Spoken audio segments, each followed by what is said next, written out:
রহমত নিয়ে এলো মাহে রমজান, বরকত নিয়ে এলো মাহে রমজান, মাগফিরাত নিয়ে এলো মাহে রমজান।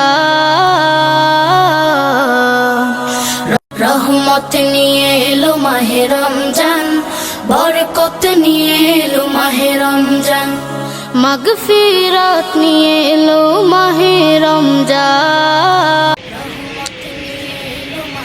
আল্লাহর কি পাওয়ার মানতে হবে।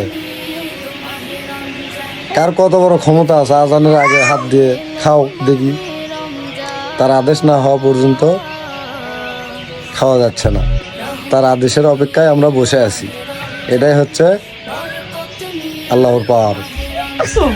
তো এটা এই জন্যই বলে থাকি যে আল্লাহ চাইলে সবই সম্ভব, না চাইলে কিছুই সম্ভব না। সারাটা দিন এই এখনো মনে করেন যে সময় আছে, আদেশ না হওয়া পর্যন্ত খাবার মুখের আগে আছে কিন্তু পাচ্ছেন না। এটাই হচ্ছে আল্লাহর পাওয়ার। হয় না, আল্লাহ চাইলে সবই সম্ভব, না চাইলে কিছুই সম্ভব নয়। ধন্যবাদ।